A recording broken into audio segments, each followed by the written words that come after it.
There are some pretty epic fight sequences that are really brutal and par for the course when you're talking about this kind of fighting, and The Rock handles himself physically very well. Also, the other fighters that I think are from the professional world do a fantastic job in the ring, but also performing. There's some great acting in this movie, not just from our stars. Ryan Bader is awesome in this movie, playing Mark Kerr's buddy, Mark Coleman, and Bader's an actual MMA fighter, and you can tell. I mean, a lot of these guys have cauliflower ears, and they look like they've been beaten up and doing a lot of beating for a long time, and I was very impressed. The moments that they were putting together felt very real and very authentic, and also nerve-wracking for me, because I was expecting, this being a Safdie film, there to be some really tragic, over-the-top sequences.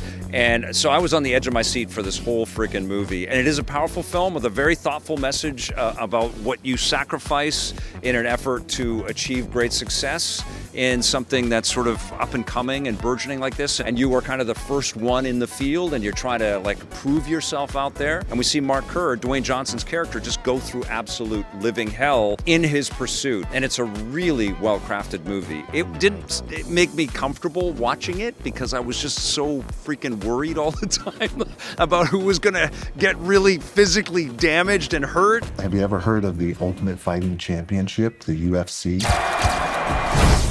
That's the bloody thing they're trying to ban. I think that's testament to the power of the ability of these filmmakers. Both of the Safdie brothers have been able to make movies like that really connect with us in a real tangible way. And this one does as well, for sure.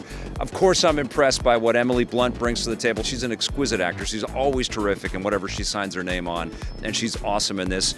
And I think Emily Blunt and Dwayne Johnson have real chemistry and a real partnership on screen that manifests in some really crazy kinetic scenes. And you care for both of the characters. And really, the movie just feels like we take this time travel trip and we follow along these real human beings, and we see how crazy life would be as you're trying to make a career as a professional MMA fighter out there. Mark Kerr is traveling to Japan and fighting in Japan, and I found all of that very interesting, even though I know nothing about that world. And I think that's part of it. I was just sort of taken into this world.